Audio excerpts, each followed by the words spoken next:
Good morning to all of you.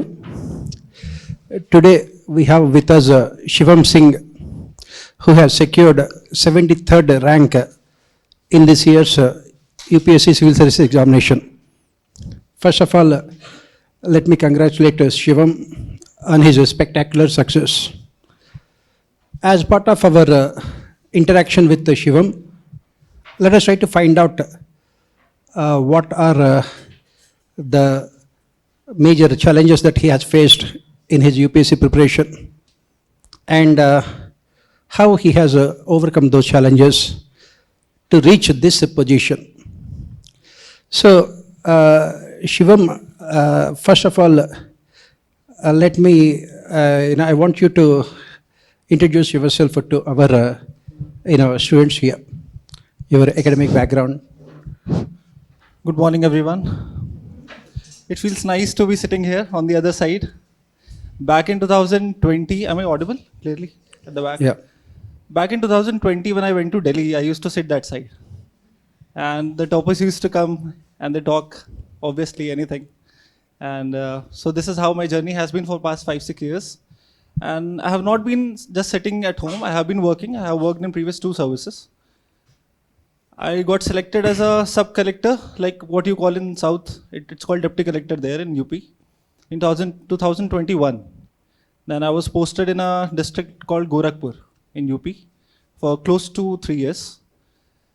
And last year I qualified UPSC. I got into IRS Customs. I was dicey in choosing whether to go for it or not. But I applied for a 2-year lien period and I went for IRS Customs. Then I wrote prelims again. I qualified this year with 73 and hopeful to get IAS this time. So this is my journey of last 5-6 years. It has been full of ups and downs, everything. Whatever you guys are going through, I have gone through. Whatever. Okay. So it is very difficult, not only at the physical level, not only it's not about only just giving you a number of hours, it's also about tackling your own emotions. It's very difficult to manage emotions. At such a young age, at age of 22, 23, 24, it's difficult. So all challenges will be there, all sort of problems will be there, but if you just persist, you will come out with flying colors. So this is what has been my journey. So this is a brief introduction about myself. Thank you. So Shivam, let us start with the first thing. How could you keep your motivation levels so high in such a long preparation? I heard that this is your 6th attempt. That means you have been preparing for the last minimum of 6 years. So what have you done to keep your motivation levels so high? Sir, I think a few of you might be having this goal of going for civil services right from your school age or college years, might be. This was not the case with me. I was not having this dream of becoming a civil servant when I was in college. But slowly when I got introduced to the subjects like reading newspaper or NCRTs, then that interest got seeded in me and I pursued it. And regarding motivation, sir, I think discipline is a major factor rather than motivation. Motivation usually fizzles in 2-3 days. Suppose if you are sitting here and watching a topper's talk, it will stay here for like 2 days, maybe. Then on the 3rd day, it is the discipline that will make you sit on the table. So this is how you trick your brain. And regarding motivation also, the motivation factor keeps on changing. Initially, the motivation was, since I was unemployed, getting employment is a motivation. So once you are employed, getting a better employment is a motivation. For past 2 years, my fiance has been my motivation. So the motivation factor changes over the years. So this is how it has been. So when did you decide to prepare for UPSC examination? Sir, it was my final year of college. Like my father used to say from the very beginning, but I personally decided from the final year of my college, what I want to do after 10 years of my life. So when I just wrote my pros and cons of going to a corporate or going to a civil service, then I decided that this is the way I want to trade upon. So then let us come to the specifics of your preparation.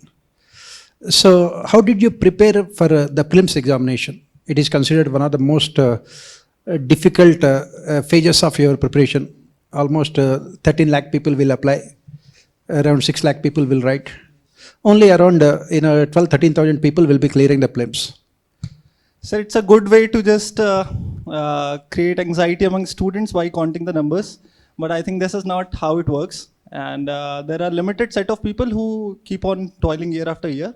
And your competition is with only those who are studying on daily basis, not with those who are there for just for the fun. So I will just talk about my prelims experience, like how I failed, in which prelims I failed and by how much margin. So I started writing this exam in 2019 after my college. And after college, usually most of us fail. So I failed 2019 in prelims. 2020, I solved like 60 mocks. I did whatever it takes for paper 1, not for CSAT. I failed in CSAT 2020. I got 65.83 marks. I think 66 is the passing mark in 2020. Then I got into UPPCS, so it was some sort of cover up. Then in 2021, I cleared prelims again, but I failed in mains. Then 2022, since I was undergoing my training for sub-collector, I was enjoying fully in the best possible manner. Then I failed again, 2022. Then in 2023, I qualified. 24 again, I qualified. So this is my journey of prelims. So every journey has its own like pros, cons, and weightages. So you have mentioned that you could not clear CSAT. So what have you done to clear CSAT in the next attempts? Sir, I didn't took any coaching per se for CSAT, but when you go through the past year papers, there is a decent amount of weightage given to like number system, like 10 to 12 questions come from number system. So I jotted down the main chapters which are there, and watched it from YouTube, from multiple institutions, the videos that are there, and solved the previous year papers only, and focus more on comprehension also, because now the toughness of CSAT is like that you cannot just rely upon a one section.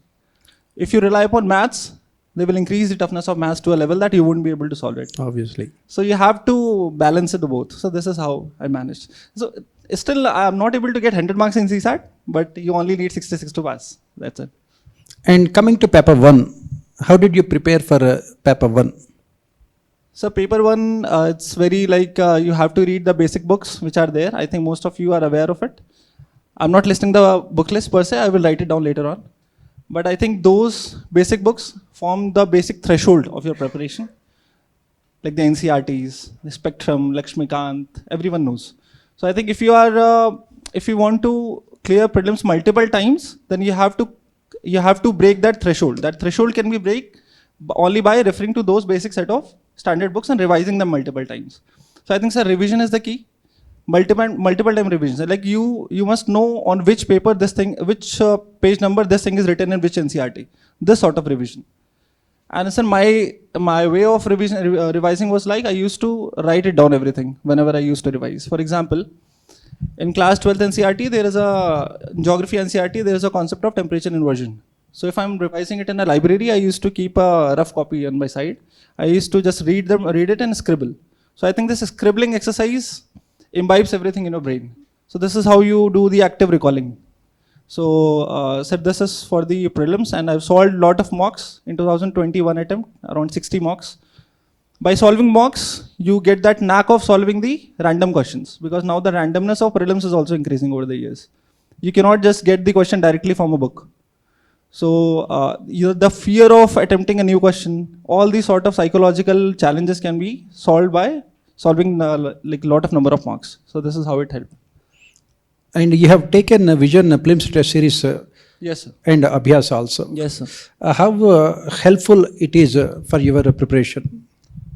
Sir, if I could recall actively, it was Vision Abhyaas Prelims. And there used to be a lot of fear among students that Abhyaas Prelims is like one of the toughest, and if you score 110, 120, then you are good to go for the prelims. But I scored 75. I was like this is it. Now, but I think there are 3-4 set of question papers that are there on different dates. So my marks eventually improved. I scored 120 in the last one. So, but it's not about just marks in the prelims, mock test paper. I used to analyze the mock test paper for 2 hours, close to 2.5 hours. And how you analyze it? You consider that mock test not as a test of your knowledge, but as a medium of gaining extra knowledge. So what I used to do, I used to prepare a separate set of notebook only for the mocks. And I used to refer to that mock after writing it, or whatsoever might be my marks, but I just make the notes out of the explanation part, which I expect that these are the good concepts I did not know. not everything. Exactly. So I prepared a fresh notes out of all the 60 mocks. It was like this much thick register. So this was a very, very rich material that I had by the end of the prelims. So this is how I use the mocks. Okay. Sir, my current affairs was mainly on the newspaper part. Newspapers. I made the notes out of newspaper. That's very good. Yes. And what else you have done for your prelims GS paper 1? Sir, for the basic books that I told, that were the major source, because I still believe that static part is the king in the prelims. Current affairs, like, it's a dynamic thing. It keeps on changing. You cannot chase every random question, but you can rely upon your static part. If your static part is very strong, it will bring you much closer to the cutoff. What we tend to do, we tend to just focus on the random questions that are being asked, and we tend to chase those random questions. This is how we get diverted. So I think, yeah, you have to be very strong in the basic. And for current affairs, as I told, I used to read newspaper. I read the Hindu, but now people are preferring Express also. I made the notes out of Hindu. It took me around 2 hours to complete the newspaper, but I made notes for like continuously for 2 hours, 2 years. So this is how, this helped me in mains also. When you read newspaper, you become the avid reader of the daily, what is happening in the daily. Right? Because this is my belief that reading magazine is sort of a passive learning. So I believe in active learning. So this active learning can be done directly from the sources, from the government sources like PIB, from this newspaper that I told, reading budget directly from the budget text, the PRS summary. So I relied more on the government sources, more on the active sources on these things. So coming to your mains preparation, you are from engineering background, especially for students from engineering background, writing descriptive answers can be a little bit difficult. So how did you prepare yourself for the mains? I don't think it's a challenge, sir, because most of the English medium students who are there, who might be here also, we have this tendency of expressing a single line into a full page. Okay. So I think you should have this. You should have this thing of, if you know a little bit of any topic, you have this ability of writing a 2-pager for it. I think this comes from your academic background. So I had such sort of academic background. It helped me, and I personally didn't feel any challenge. And with the writing practice, with the answer practice, with the guidance from the mentor, it improves eventually. So I think that's not a hurdle per se for me.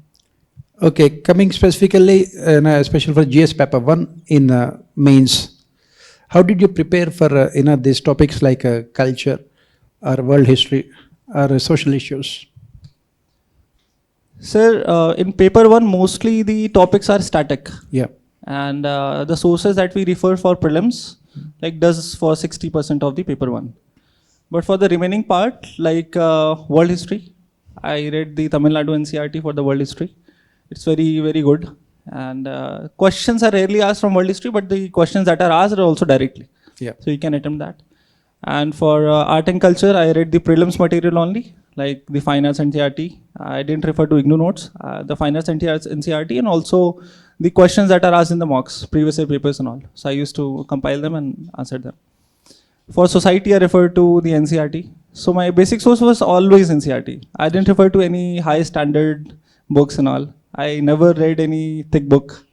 I was very much scared about the thickness of the books. So I referred only the NCERTs. And what subject? What is? Then this society and geography. Geography is my favorite because it's more of a scientific subject. Every concept of geography can be explained in a scientific way, so it's very, very good for a engineering background of student, more than history per se. So geography, I refer to the 4 NCERTs of class 12th, the 11th and 12th, and I also refer to GC Leong. GC Leong is good for mains part.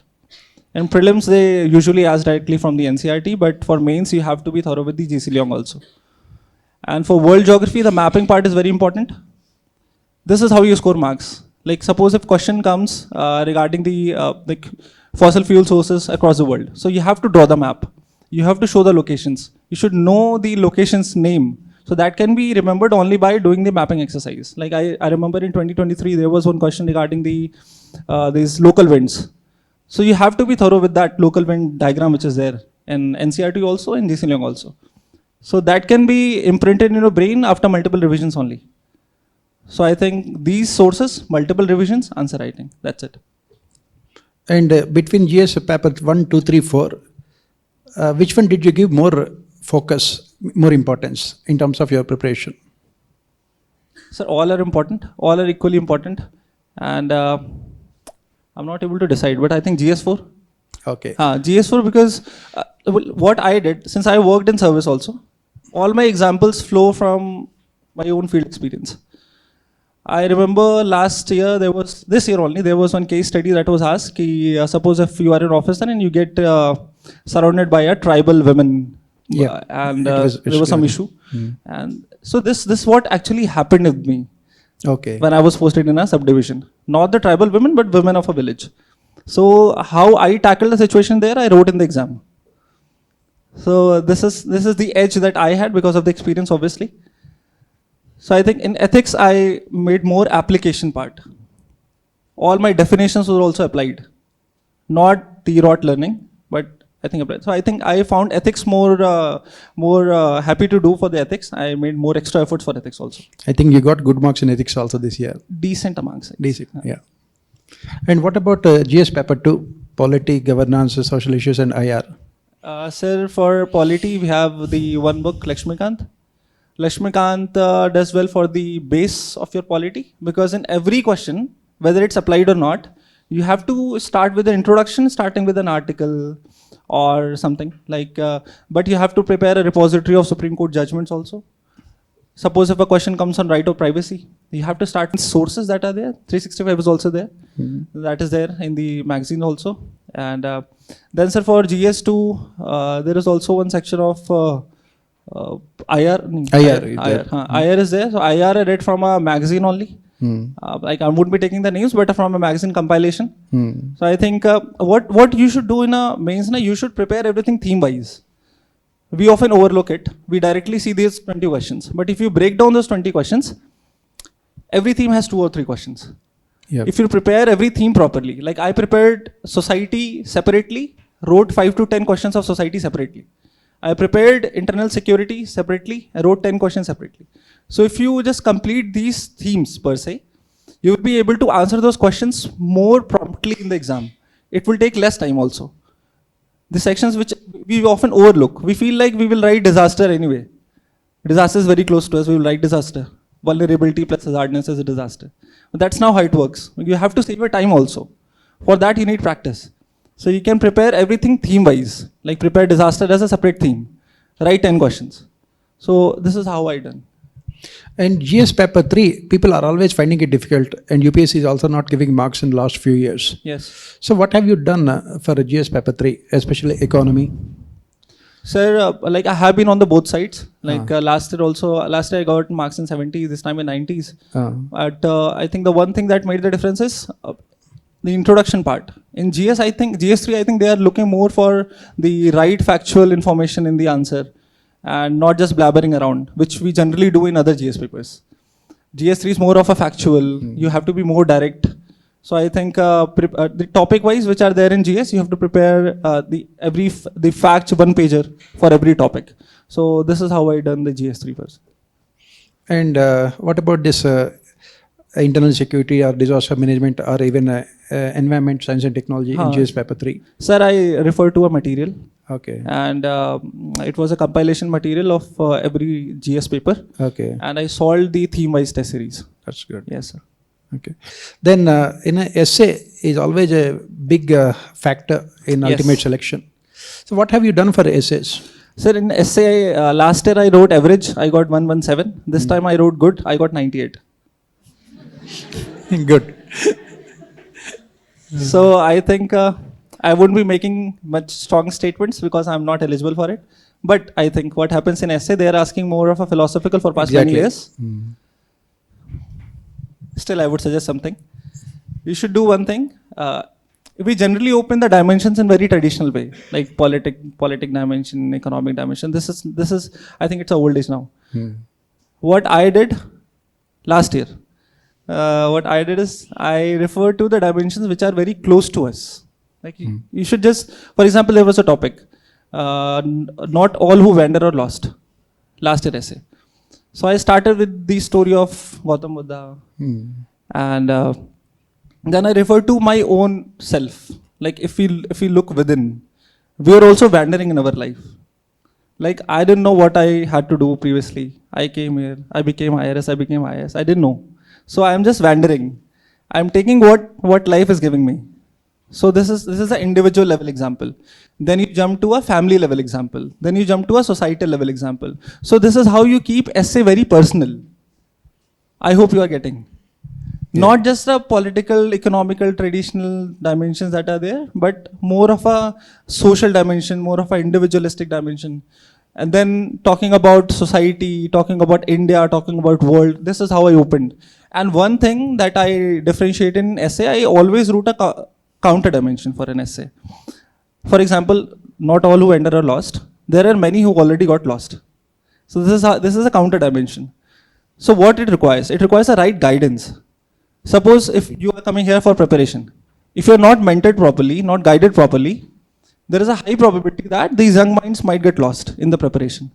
So you are wandering, but with the support of institutions, with the support of mentors, you might reach to a proper destination. But without that support, your wandering might not be fruitful. So this is the counter dimension that I wrote. So I always wrote the counter dimension, and this is how I differentiated my essay. And optional continues to play a very important role in final selection. And you have opted for anthropology. This year you are also the top scorer in anthro.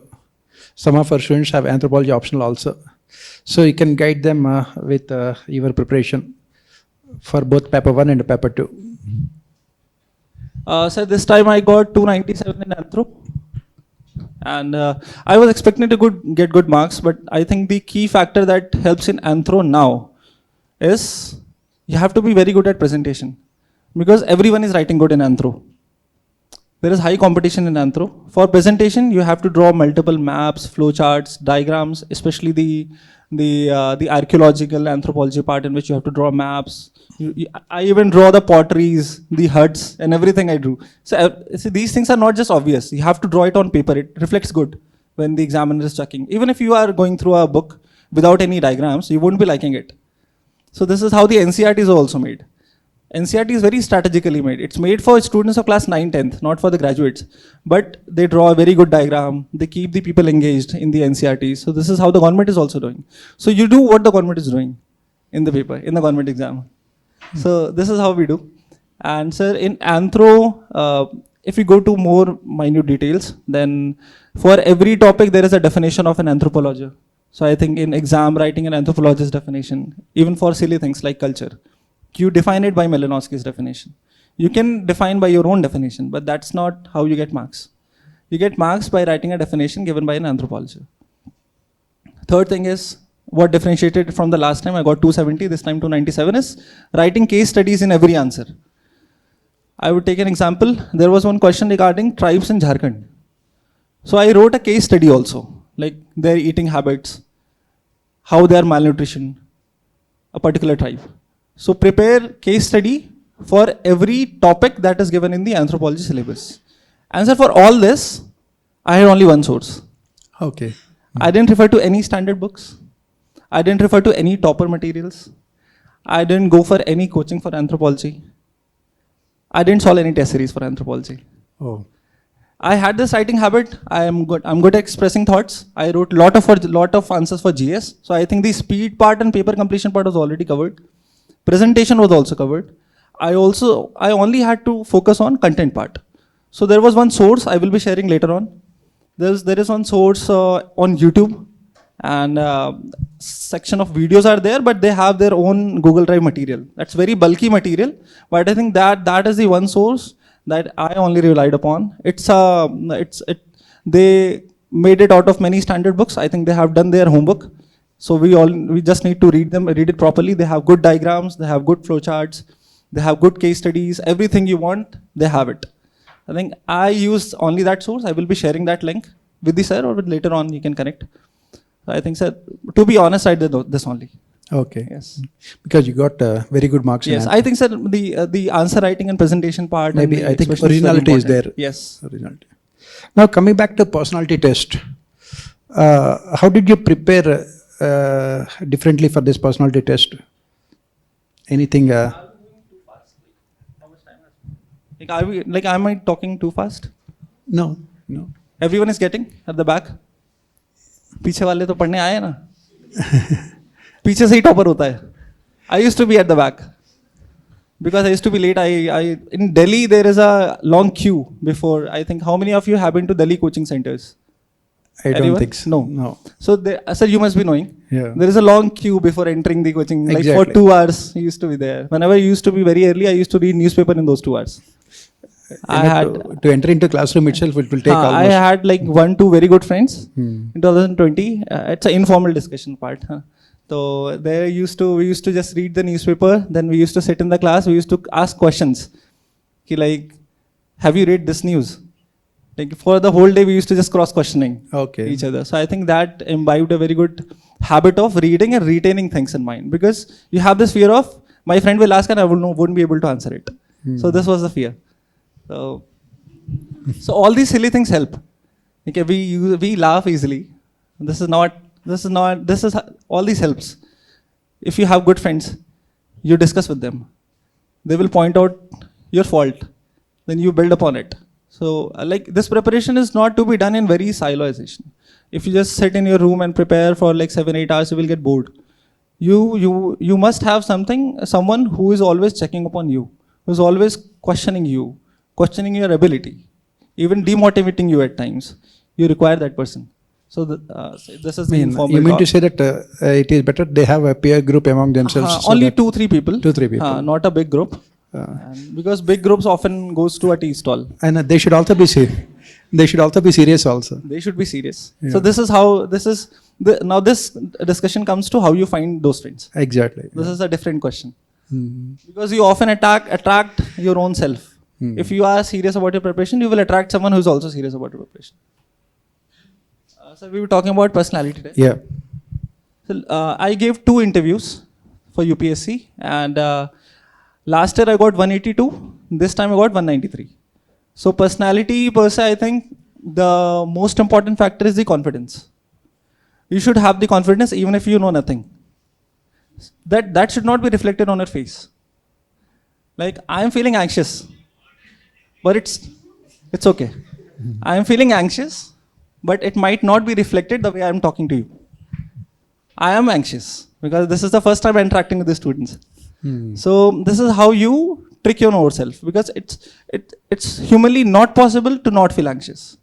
Whenever we go to a big place, whenever we sit in front of a UPSC board, there are so much experienced people sitting after 30-35 years of service experience, senior IAS, senior IPS.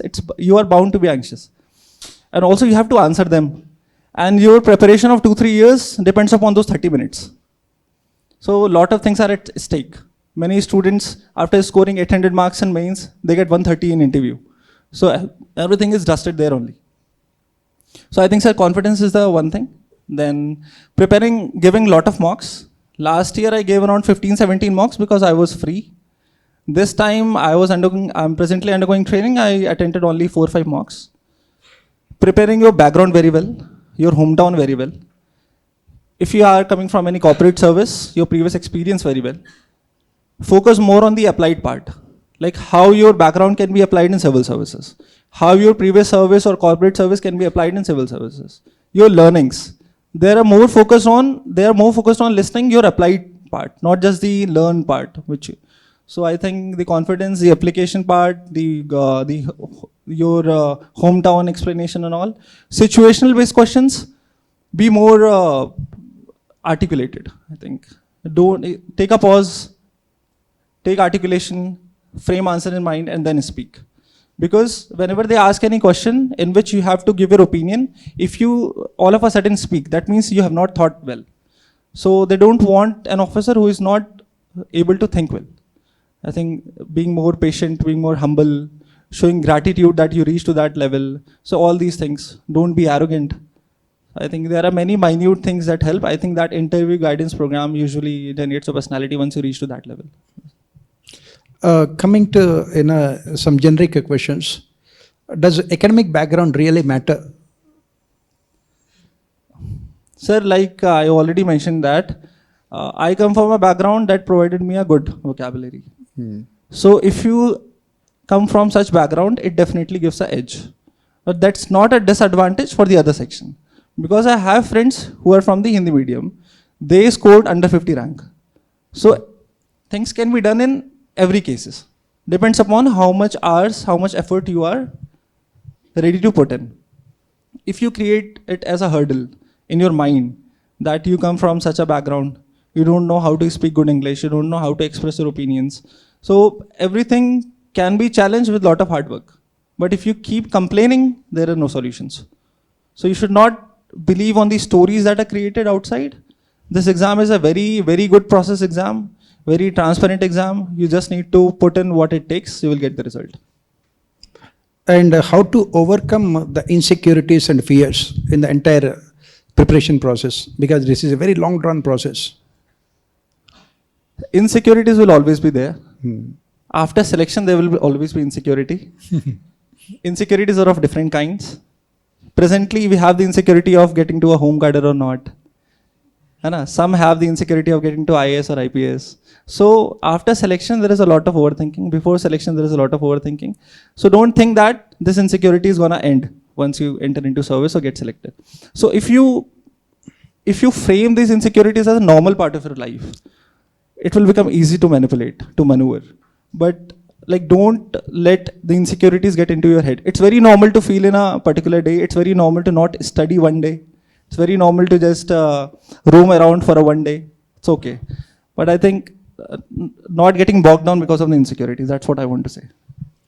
And the basic question that really bothers the minds of students is, how many hours should they study every day per hour, maybe? Sir, I always did the target-based study because I have been in service from 2021. In a service in which you don't get time, I conducted elections. I was RO for Nagar Panchayat election. I was ARO for Lok Sabha elections. So I had a lot of work to do. I think number of hours doesn't matter.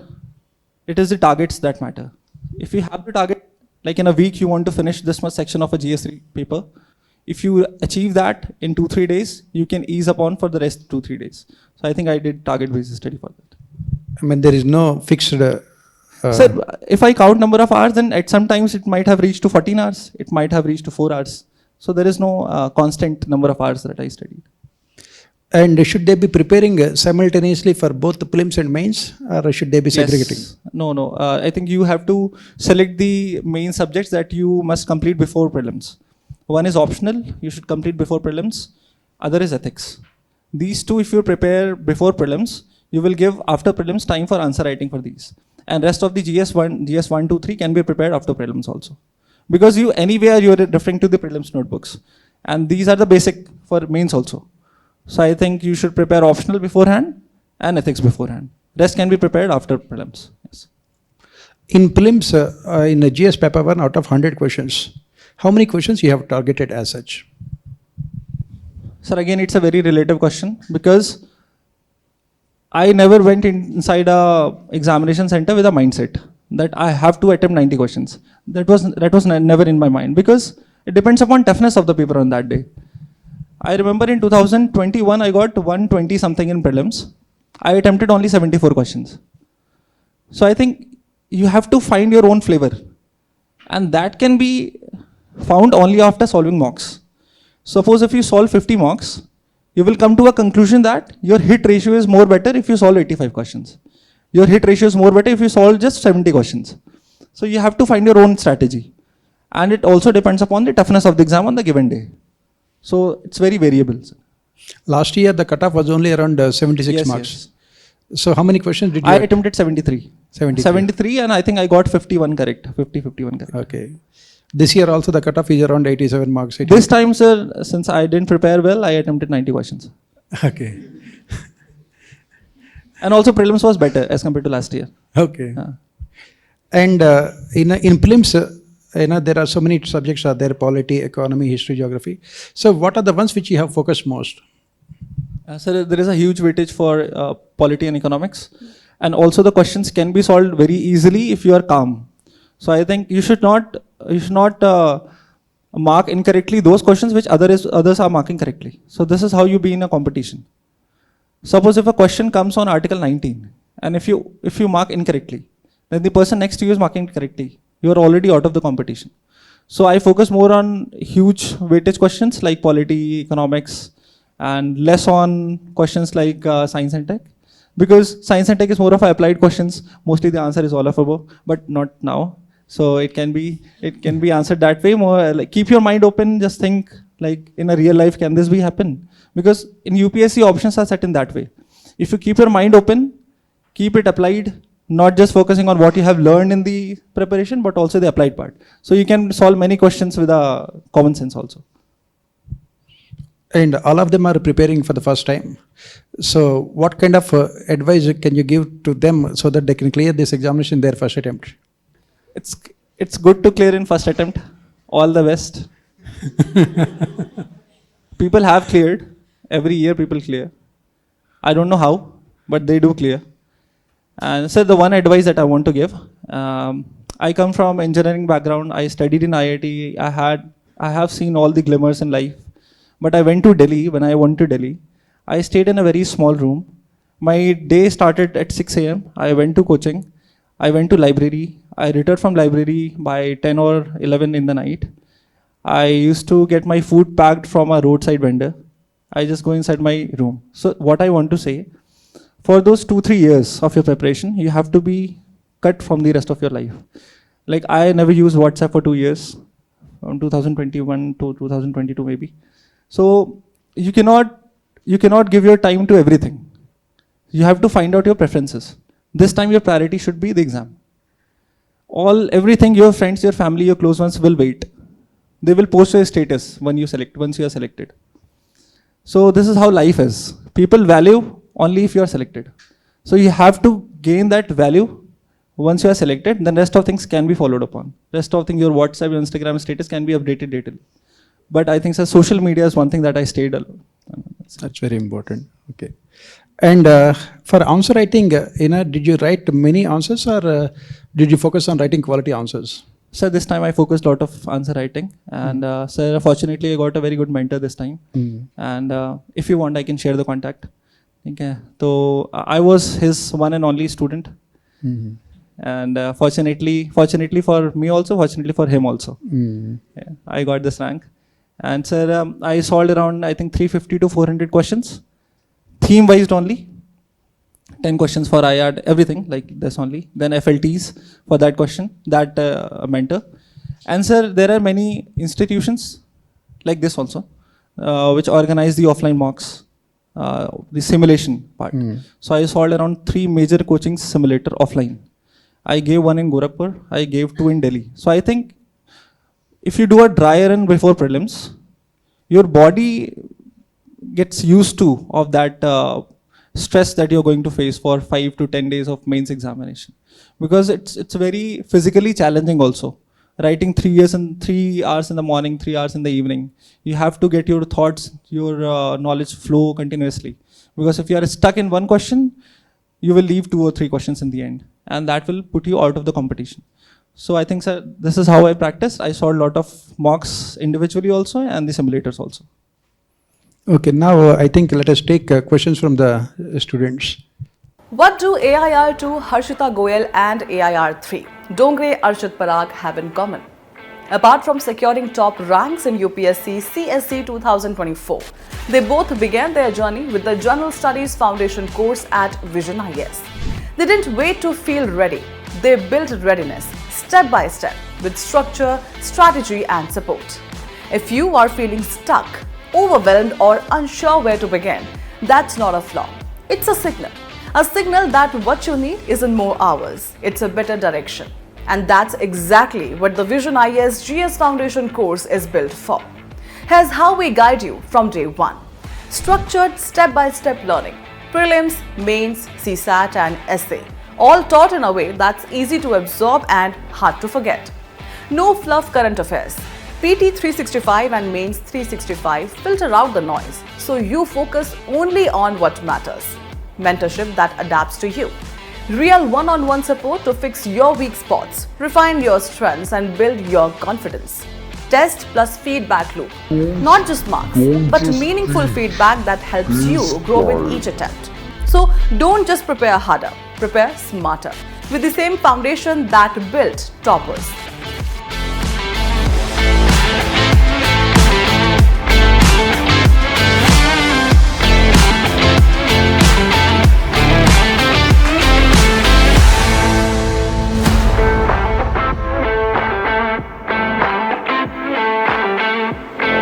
Whatever the doubts you have regarding the preparation, you can ask him. That's a good question. And I think everyone have their individual way of doing it. My way of doing it, like I told you, I used to scribble everything.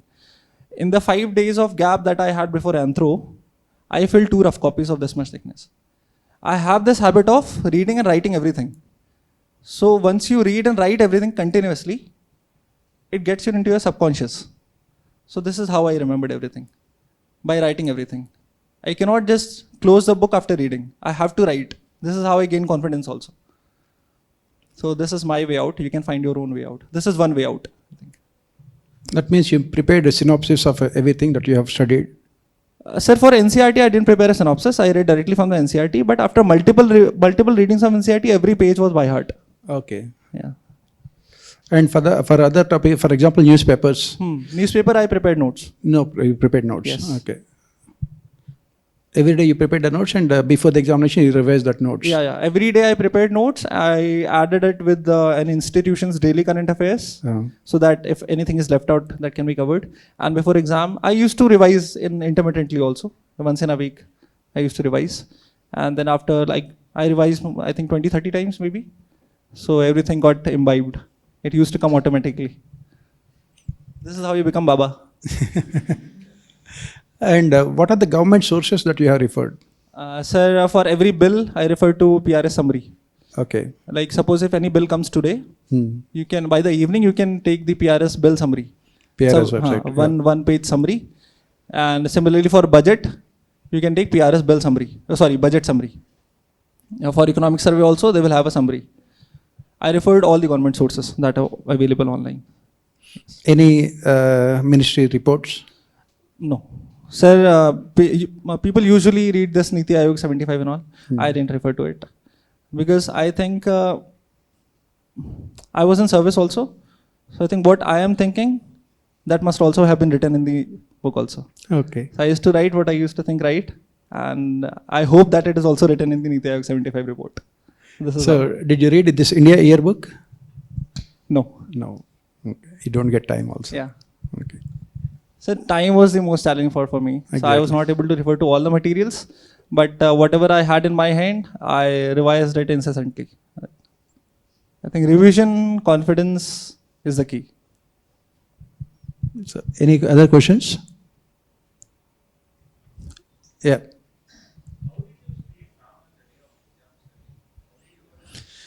I didn't stay calm for 2 attempts. I failed in CSAT. So this is the evidence of not staying calm in prelims. Once you fail in CSAT. How many of you have given attempts? UPSC attempts? Anyone? You can raise. It's okay to fail. Only I think one person. Okay. Yeah. So what happened on that day?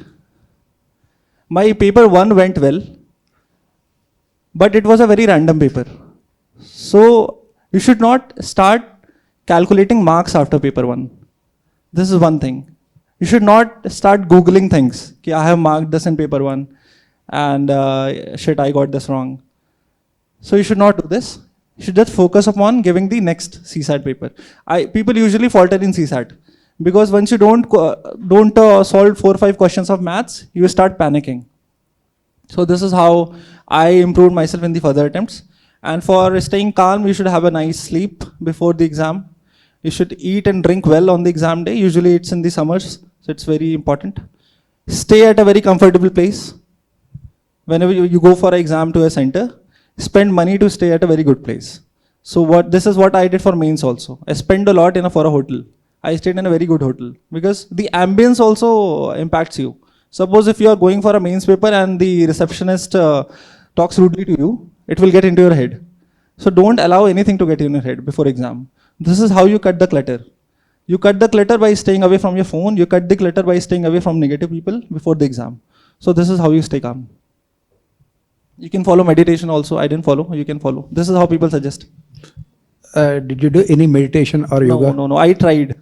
You tried? I tried, but I failed. Okay. Sometimes failure is also a good thing. Yeah. And now you can say it's a good thing. Yeah. Yeah. Any other questions? Yeah.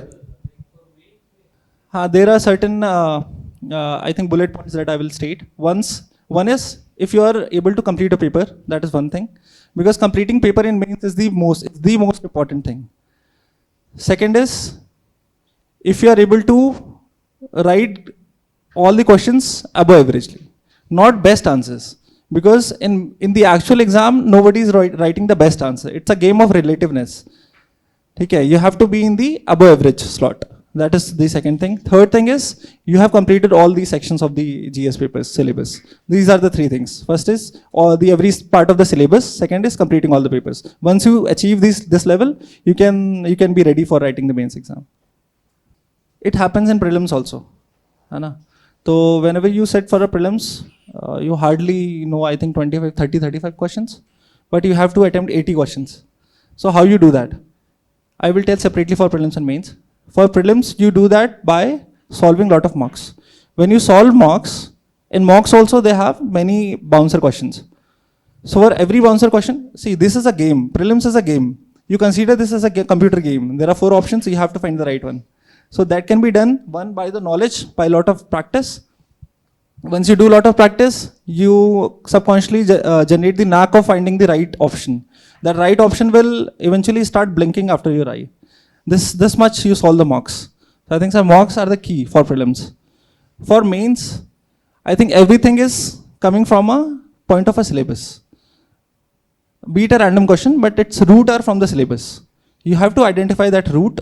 You have to address the question what has been asked in a very simpler language. And even if you don't know, write something. Okay, don't leave the answer. Write something. Like in the paper one, there was one question regarding twister this time. Yeah. So I was blank. I was like, something which twists must be twisted. What twist in geography? The tornadoes and cyclones twist. So I wrote about tornado. I drew, there was Gulf of America, something was. So I drew the map of Gulf of America. I was very good at mapping. I drew a tornado doing clockwise something in the map. And it was true, it was correct. So this is how you interpret the questions from the terms. So stay calm. If you are finding any random question in mains, that means everyone is finding that random question in mains. That is not something which is the scoring ground for everyone. You just need to survive that question. So this is how you survive, but not leaving it blank, but writing something. You have an evaluator. My mentor used to evaluate continuously. Initially, I never had a problem with speed per se, never had a problem with language per se, but content-wise I had a problem. I used to write 6, 7, 8 line of introduction. That's not good. So eventually, once you get poor marks in mocks, you improve. Then your mentor, your teacher suggest you to improve further. You read more material because content is also very important. Once you get edge on the content, your expression also improves. So this is a very slow process. It's an ongoing process that you have to go through. Evaluation is very important. You cannot just write and set it. You have to get it evaluated. How many of you have chosen your optional? I am here to talk about anthropology. 4 or 5 of you might take anthropology. So this is how the downwell filtration theory works.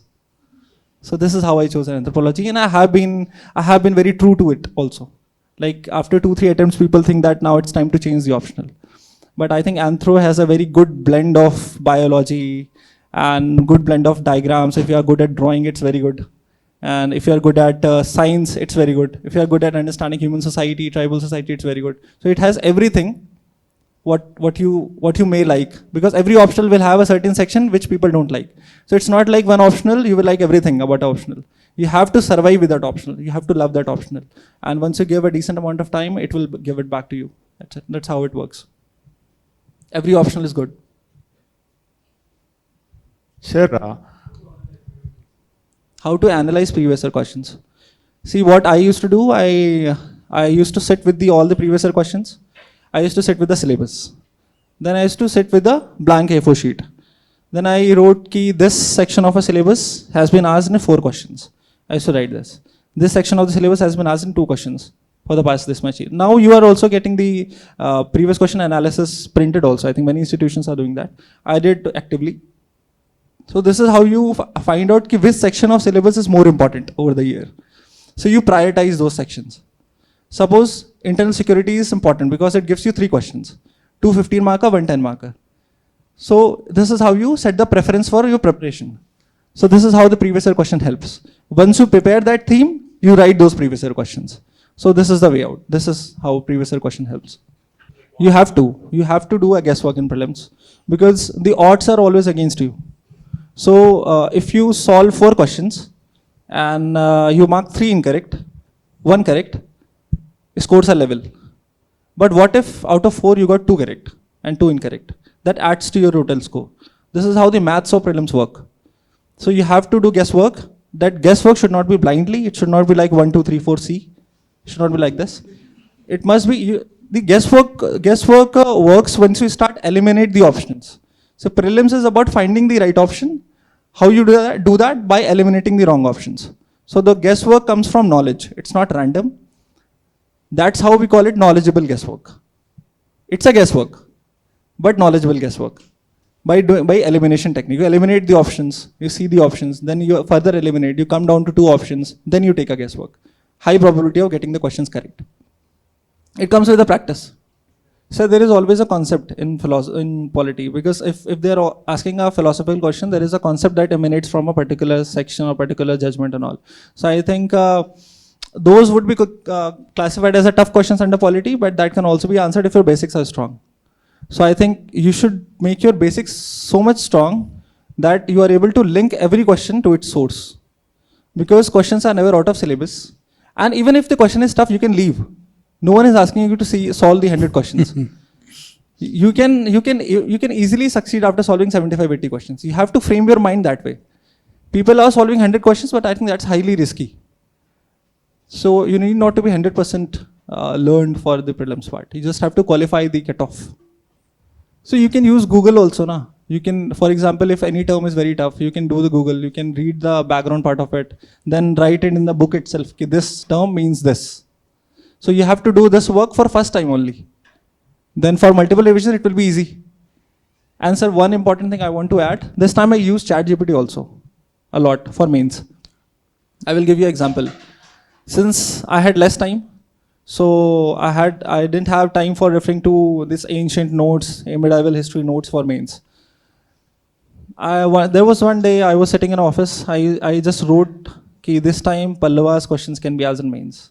I wrote it. Cholas is also important. I wrote it. Then I went back to home. I did ChatGPT of 10 points for all these things. And Pallava was asked for 10 marks. Chola was asked for 15 marks. So this can be your intuition also. This can be your luck also. But this is how you use technology for your benefit. Similarly, there was one question for anthropology, that applied section of anthropology, forensic anthropology. There is one topic in paper 1, forensic anthropology. So I was not having notes for it, for forensic anthropology. The very last night before exam, I was lying down on bed for sleeping, and I took my laptop, I did the ChatGPT for forensic anthropology. I just had a single go of reading, and that question came for 20 marks. So this is how you give less pain to your brain and get lot of content and knowledge by using technology. I think ChatGPT is one thing that can help. Adding to what all I said. You have to make a timetable. Timetable not in a form like you will wake up at 6. You will drink coffee at 6:15. Not like this, but like a brief schedule. You will read anthro for 2 hours in a day. So because you have to give time for everything, and for more important things you have to give time more repeatedly. For less important things you have to give time weekly or monthly. So this is how you prioritize things depending upon what is being asked previously. This is how you come to a conclusion after analyzing the previous year questions. So you have to give time to everything, as you rightly said, and it is up to you to set the number of hours that you want to. But everything is important.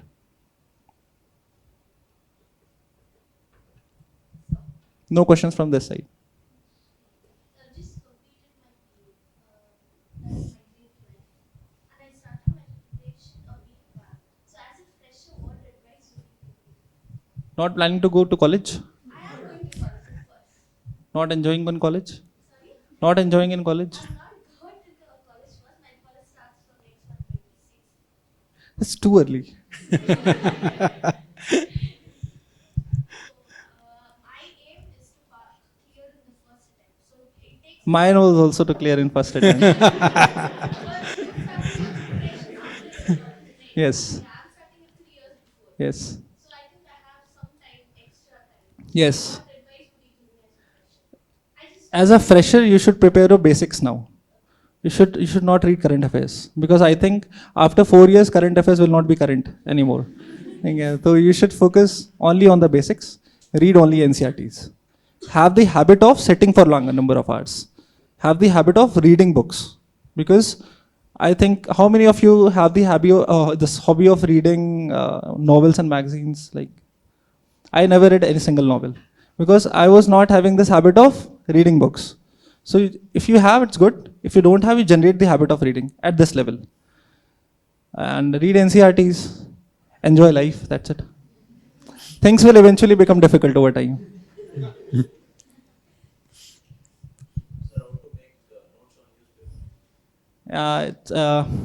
Initially, I used to make very long notes, but steadily, once you are well aware of the syllabus of UPSC, once everything starts clicking to your mind while reading a topic, suppose, for example, in a newspaper, there is a new species of frog that has been discovered. Then how you do it? You Google that species. You find the IUCN status of that species. You find the endemicity of that species, whether it's endemic to India, Southeast Asia. Then you find any initiative that is going on to protect that species. So this is how you prepare for prelims. So this comes only after when you are well versed with what is being asked in prelims. That can be done previous year questions, mock test papers, because it will not come from day one of reading newspaper. On day one, you will be reading anything. So this is not going to help. But over the time, your reading habit will get filtered. Your notes will get filtered. You have to be just patient and just stick to that. It will come. It will come on its own. But be thorough with the syllabus part. Anything else?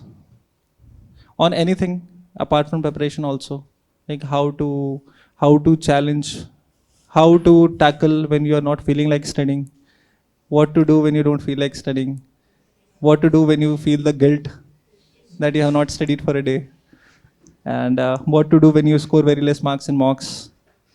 So All these things. let me ask one uncomfortable question. What are the specific mistakes that you have committed in your preparation, which you don't want them to commit? Sir, first thing is don't consider CSAT lightly. It has costed me 2 attempts. Because even the IITians are failing these days. Like me. Okay, so my friends have also failed. So I think don't consider CSAT easy paper. It's good to spend more time on paper 1, but also do the needful for CSAT. So this is one thing. I forgot the question. This was only? Yeah. Okay.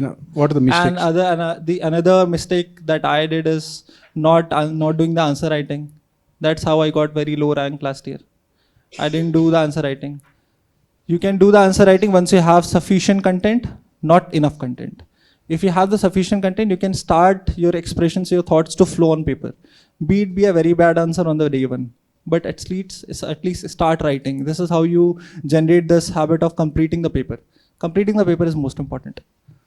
So I think this is one mistake that I did, and other mistakes that we all do at this age. That's one mistake. So these are the mistakes. Did you ever feel overconfident? Sir, overconfident I won't say, but I was confident for the personality test part. Okay, that's nice. And I was feeling most challenged during mains. Because in mains you have to keep your effort continuously for 9-10 days, and even if the first paper goes bad, according to you, that's also important. Because there are many candidates who felt that their paper went bad and their marks are good. So it's not important that if you are feeling your paper went bad, it will result in bad marks. And the vice versa is also true. If you feel that you have done very well in exam, your marks might be below average. So this is the uncertainty that you have to live with it. Because what happens? We often feel short of our efforts. We don't do what it actually takes. We consider that whatever we know, that is sufficient, but that's not sufficient. So that results in a poor results. That is eventually reflected in your mark sheet also. So I think this is what needs to be done. And which part of the examination, prelims or mains or interview, which you find it very challenging or difficult? Sir, once you don't qualify prelims feels the most challenging part. Once you qualify prelims, mains becomes the more challenging part. Okay. And once you reach to the interview, then you start feeling that, oh, I have qualified mains, I did this much. What if in those 30 minutes are not for me? Because it's highly subjective. So you start feeling anxious for the interview part. So I think it depends upon the position, the place in which you are in this exam process. Since 2021 onwards, you have been in services. Did this feeling of being in services help you to overcome your insecurities and fears? It helps because you have the option, and that option is a good option. I think in South the state service is very well revered. So does in UP also. So the state services are very good, and many of you can give it as an option also, your state service. I had this backup in my mind also. I'm in a very good service. Eventually, if things don't go well, I am already at a good place. So it helps. So you suggest them that they should also be preparing simultaneously for... Yes, sir, because I gave state PCS and UPSC together. What people tend to do, they often do away with 4 or 5 attempts of UPSC and then go back to its state service. So it's better to start early. It's better to give both the exams. It's not that if you are giving UPSC, you won't be able to qualify your state service. I think most of the exams are on the same pattern, just that the regional language gets added up. So the Hindi got added up in UP and likewise in other states. I think both the exams are good, sir. And sir, being in service also helped me in this personality test. I would like to discuss 2-3 questions that I asked in personality test. I was working in Gorakhpur. I was the sub-collector there. I conducted elections also. I conducted many VIP visits also. They asked many questions that are applied. They asked me the application of anthropology in civil services. So that can be answered in very formally way also. How the toppers are talking, how the content is being given in the institutions.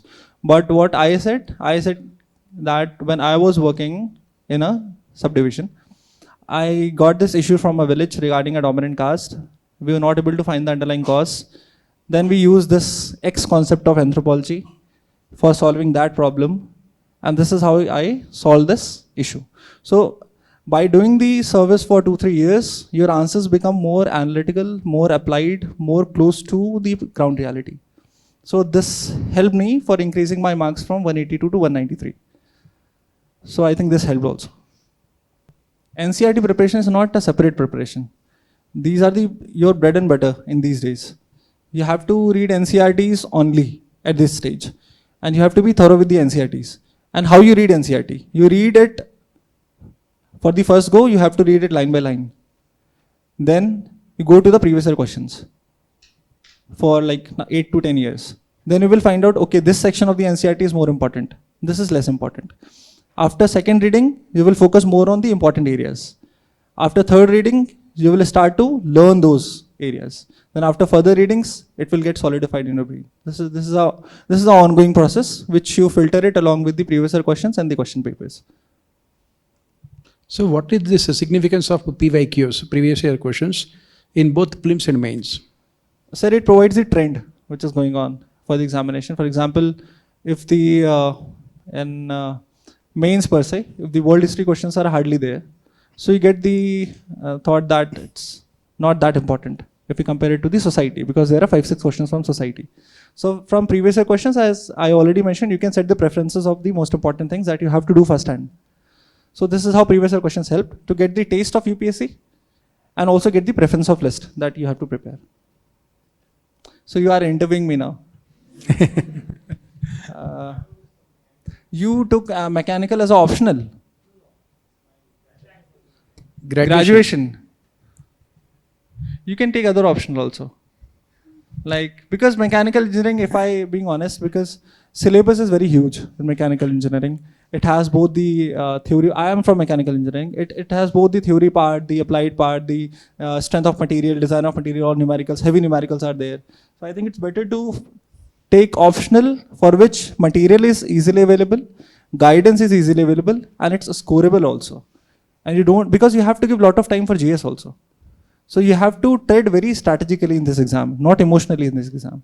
If you're emotional for mechanical engineering, you should go for engineering services.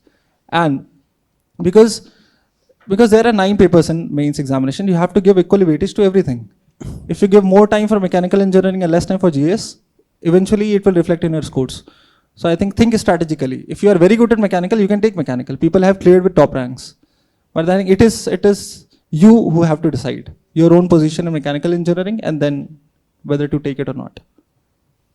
My suggestion is this. So, any other questions? Paper 2 is more related to Indian society. It's more of an applied part. More tribe wala section ज़्यादा है उसमें. Comfortable in Hindi? Okay. So for paper 2, as I refer to only one source that I mentioned. And in that source only, there are descriptive notes for every topic in paper 2 also. So I prepared it. And for tribal part, you have to refer to the government, reports. Like we have Zada report, then we have Devar committee report. All these reports, if you quote an answer, they will give you good marks. So this is how you prepare for paper 2. One is the basic source, the other is the government report for tribal part. Do you have any reason for giving this exam? This can be any reason. Do you have any reason? I'm not asking the reason. Do you have any reason for giving this exam? You have a reason. So you think about that reason, why you started. And it's okay to not study 8 hours every day. Because there will be time when you feel like not studying the whole day. And what you do on those days? You revise things. Don't study new things. Just revise your notes. You do the newspaper leisurely. Don't just waste your day completely, because it will lead to piling of guilt the next day. Do something. Just do the normal revision. Solve 4, 5, 10 questions. Read the newspaper. That's it. Don't leave your day completely. And the next day, the day further, you can add up to the what have you left in the previous days. So no, like it's not a constant study schedule which is there, because it has been with every topper, with every person. No one feels, it's not a very happening thing. Okay, so it's not like you will feel very happy now I have to study 8 hours. So you have to sit, you have to like trap your mind for sitting for 8 to 10 hours. So it's very normal to feel like that. It never happens. The guilt is always there in preparation. The day you are going for exam, you will have this guilt that I should have studied this also. I have this guilt that I should have got more marks in essay. My rank would have been under 50. So you have this guilt. It's very human nature. See, think these things as a very normal thing. It happens with everyone. Anxiety, guilt, fear, frustration, not achieving your goals and targets. It's very normal. All it takes is the consistency. Discipline, every day you have to train yourself. Because if you leave your study table for 2-3 days, it will be like starting from zero. It's better to just keep crawling on some days, moving fast on some days. Eventually things will work. I think I have mentioned that you have to be thorough with the syllabus part per se. Then make notes which you think can be asked in exam based upon the syllabus. I made notes only for the current affairs. I didn't make notes out of NCERT because I think every page of NCERT is important. So NCERT itself is a note.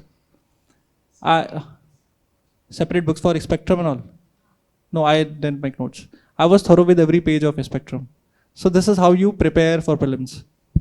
You have to be very thorough because yeah, spectrum kitni itni moti hai bas.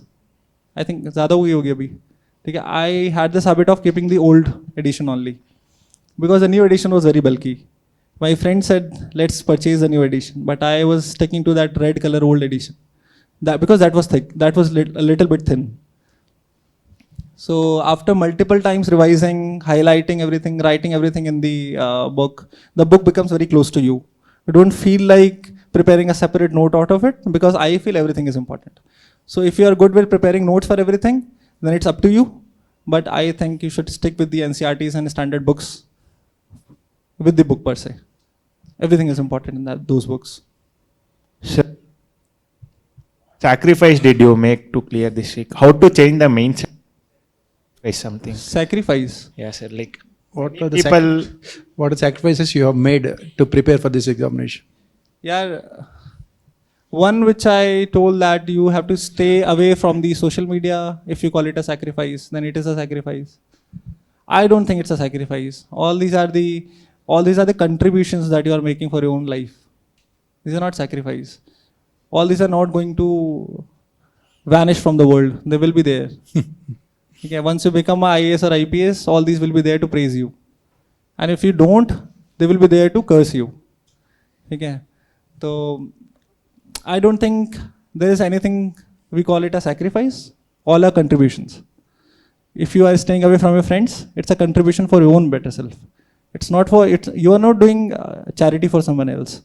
You are contributing for your own success. So don't think it as a sacrifice. It's a contribution for your own better life. Sir, I refer to material by an institution. And those materials were very, like if you meet me offline, I will tell you. Okay. So I think, because see, the dynamic part in all the GS papers, you cannot refer to standard books for everything. That's very given. Everyone refers to certain material. So it is up to you to which material you are more comfortable with, to which material you are more easily able to imbibe. So you have to study, you have to read a particular material. That material I can communicate to you. You can take it from any other topper also. And if you meet me outside, I will tell you. Sir optional choose करते जब कौन से चीज़ें ध्यान में रखकर optional choose करना चाहिए सर? किसी टॉपर को देख के कर लो. See the marks trend on a formal site. See the marks trend, how it has been, because you have to clear this exam. You need not to do PhD in a particular subject. So select 3-4 optionals first, like anthropology, PSI, sociology, for an example, and geography, suppose you have prepared. Now see what has been the marking trend in the past years. See how the sources are available for these optionals. So you do these 5-6 points of work beforehand to come to a particular optional. And the moment you will start reading an optional, this thought will continuously come to your mind that no, this is not good, let's shift to a next optional. But these are the testing times. If you are sticking to one subject for a long time, it will bear results. You have to do it the right way, that's very obvious, but you have to stick to a particular subject. So as I already said, that every optional is good, every optional is bad if you don't do it. So like I won't say take this optional, and if anyone says to you, that's wrong thing to do. Because ultimately you have to choose an optional depending upon your own interest, and you have to be honest throughout that optional. So this is how you choose the optional. Understood. See, there is nothing in this examination called engineering versus arts group students or engineering versus BSc students. It's about individuality. See, I have seen very brilliant students from arts background, and I have seen very below average students from engineering background. So it is up to you how you have made your own personality over your 4 years of engineering or 3 years of graduation. Regarding assistance in UPSC, I think it's the most leveler exam, if I would call. Yes. It has a clear set of this eligibility mark, and if you have that eligibility, you can sit in the exam. There is nothing called an edge for an engineering, because if you have not garnered that edge by your hard work and efforts, there is no edge by given if you are from engineering or you are from an arts background. So you have to groom your own self, irrespective of the background you come. You have to be honest. Ethics exam is very dynamically placed, because if you have seen this year of question paper, 2024, they have asked 2-3 questions in one question. Questions itself were 4, 5, 6 lines. Exactly. All the 10 questions initially, and the case study is followed by. In fact, the question itself is 200 words and you have to write the answer in 150 words. Yeah. So, sir, by that thing, do we have a board? Like, can I write something on this? Yeah. You can write. Okay. So, one thing that I think fortunately for you guys also, it helped me also. There is a certain art of incorporating diagrams in every answer, in every question, especially in ethics. What I did, I will be explaining here also. So for ethics, you have to be very true to yourself. Examples should not be just about rote learning from XYZ sources. They must be very real. The language must be very simple. You have to address every part of the question. Because if you miss a single part of the question, they will cut marks. You have to address every part of the question. You have to complete papers. So all these things are very basic for like any GS papers and GS4 per se. Yeah, you can write. Sir, in GS3, if I could recall, the first question, they asked that after this LPG reforms in 1990-91, how the policy have worked over the years for the social and economic development of the country, and what are the challenges that still persist. So if you are writing it for a 10 marker, you don't have the time of writing it from 1991 this happened, then 2000 this happened on. So what I did, I drew a diagram. I drew a graph like this, and I did 1990, okay, then 2000, then 10, 20, and this is forward, okay. Bear with this, okay. Then I drew like this. I wrote the key schemes that were there in this phase, all the social and economical schemes. Then in this phase, and here it was like the evolution of social and economical schemes over the years. So this is how you make the interpretation very, very precise. On the very first paper, if the examiner is able to see this, that means you have the knowledge of expression. Similarly, there will be time when you won't be able to complete a question. And if I could recall in ethics only, there was a question regarding the evolution of bureaucracy, how the bureaucracy has evolved. The bureaucracy of New India, what you foresee in a bureaucracy of New India. So there was less time also, I think 1 minute was left. So I just drew this. So I drew this, like this. This I wrote as a traditional bureaucracy, okay. This is the bureaucracy of New India. What are the gaps?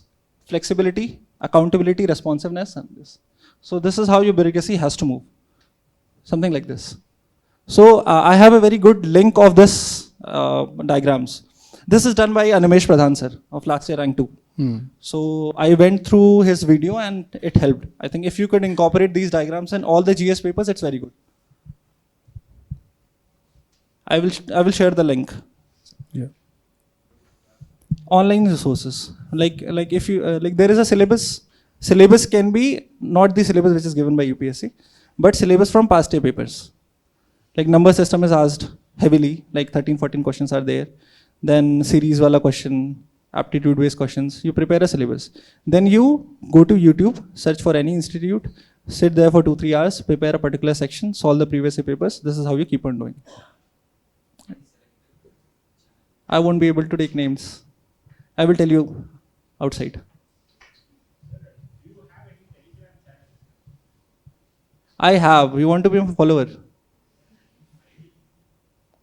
I will share you after the class. See, that channel is just for sharing my notes. I will be sharing my notes there. Because it's an easier way. This is how you use technology. Similarly, how you use ChatGPT. So this is a way of sharing your notes. Anything else? कोई भी question, उल्टा सीधा जो भी हो, you can ask. Because I have seen everything. Past 5 years, I have seen everything. So you can ask anything. I'm not someone who has cleared in first attempt. Okay, so you can ask anything. I can relate to everything also. It's very rich. Like working in a field is very rich. It makes you more confident. It makes your risk-taking ability very good. So I think this has been my added advantage, I would say. I was fortunate to clear my state pieces in first attempt. So I worked there for close to 3 years. And it helped me in mains, helped me in ethics, helped me in personality test. So it's very good. Specific experience if you want to know, I think that's not the purpose of this class. But overall it has been very good. Done. So any other question?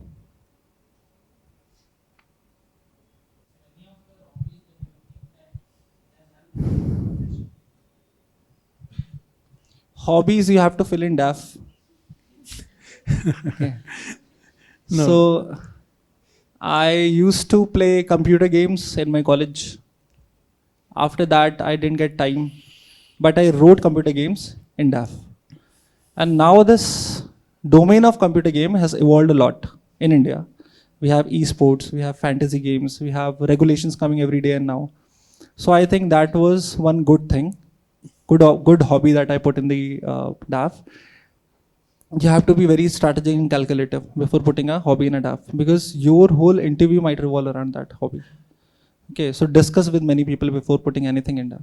And helping a hobby in preparation, I think if you have a hobby which you have been following for like 8-10 years, it's very good. I never had such hobby, so I won't be able to comment on that. And the next things are in DAF, which I made a strategic call is that there is in convent schools there is one model UN conference which is organized every frequently. So my conference was very random, but in DAF I put the conference on small island nations. So I narrowed the zone of asking questions. So I prepared small island developing states because the country that I got allotted was also a small island developing states. And it's very, very fascinating to study about SIDs also because they have their own challenges, their unique way of tackling it, their unique resources.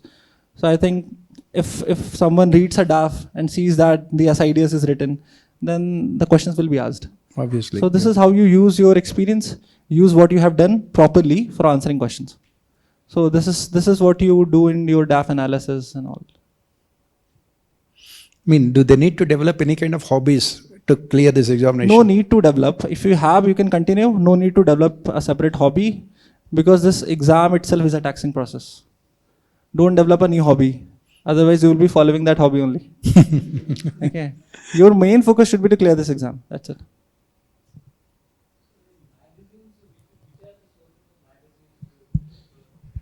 Yeah, for current affairs, I didn't refer to any magazine. Acha, government magazine. No, I didn't refer to Yojana also. Everything gets covered in newspaper if you read it properly. Questions are also from newspaper. Because it has to be. Everything that is happening around is coming in newspaper. Don't add resources. Try to avoid resources and stick to particular resource. Be honest. If you're not honest with your friends, be honest with this preparation.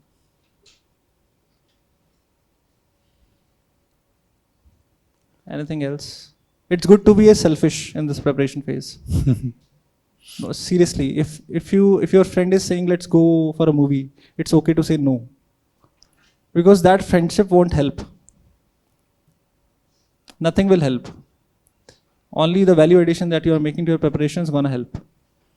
So it's okay to sit idle for 2 years. Then you can go for a movie with a full VIP entry, everything.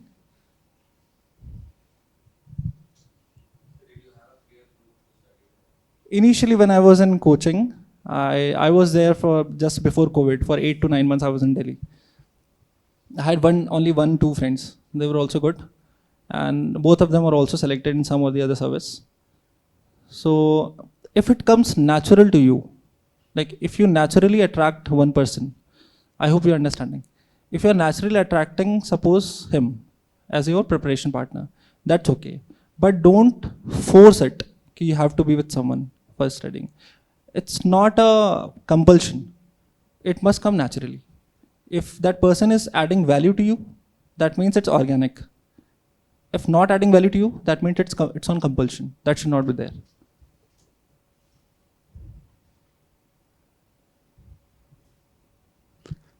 So any other questions? I hope I was making sense. I have failed every attempt of this exam process. Failed at prelims, failed at mains. Not failed at interview per se, but both the positions I have failed. You can ask anything regarding anything, like how to cope up the failures, anything. It's very important to know about failures also. We should not overlook them. We often think that we won't be facing such situation, but what if it falls upon you? It can be anyone. What if it comes to you? You have to be mentally prepared.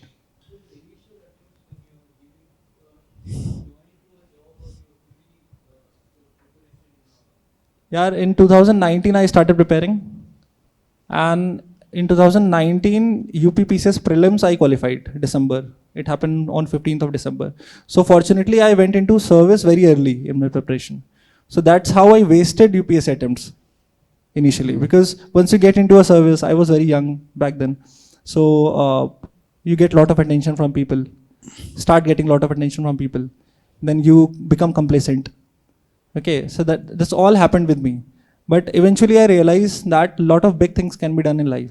Once you go to a district as a sub-collector, you see many senior IAS officers, see IPS officers, then you think how much time you will take to reach to that place, whether you will be able to make it or not. So it's better to do things well if you have age and time, because after that, the only thing that will come to my mind that kash kar liya hota. So that should not be there. I think it's good to crack in the early years, but if you're not able to, you should just stick to it. And always have a plan B. I had the state service as a plan B.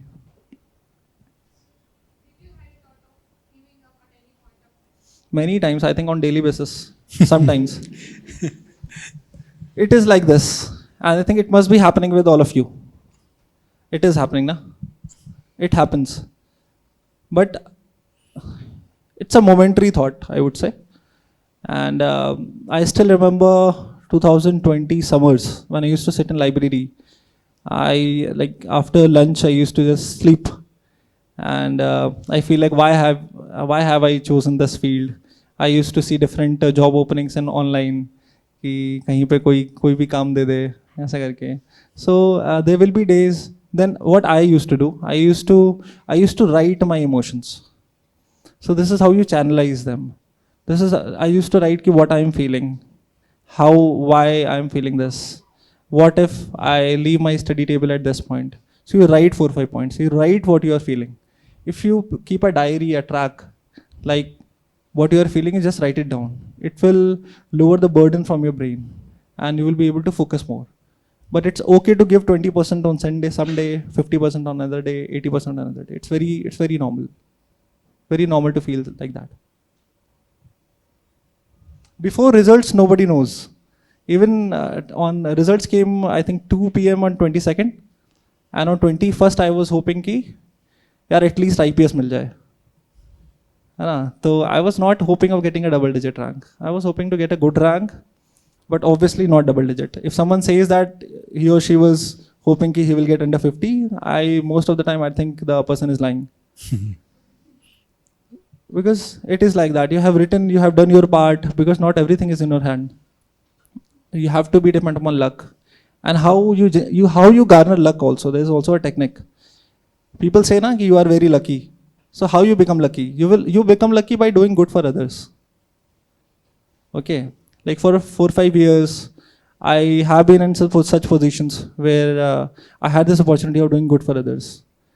I did I'm not taking credit, but I did what is my service, but I did that very honestly because I believe a lot in good karmas. So you should always focus. You should not hurt someone intentionally. So all these things eventually make your luck, and that luck will help you qualify a CSAT by 1 mark. Okay, everything is linked. The universe is linked. Everything comes back. This is my philosophy. You might be feeling different, but this is my philosophy. Your confidence will fall upon. you wouldn't be able to answer good questions. And similarly, if you go to a board, they ask questions from your DAF, from your hobby, from your background, from your service. You feel very confident. So this is also upon luck. So I think luck plays a very important role in this exam. You should feel happy after writing your papers. That's it. Rest you leave on destiny. Then you will be able to complete only 10 questions. There is no time in mains. Like literally no time. I used to just keep my watch, and the moment I get my paper, I used to just scribble like anything. You have to do that, because if you spend 1 more minute in one question, it will reflect on your last question. Okay, so you don't have time to analyze the psychology of the examiner. You should not do that. But you should not also neglect that, because it's a subjectivity of this exam. Leave it on destiny. Do your part, leave the rest things on destiny.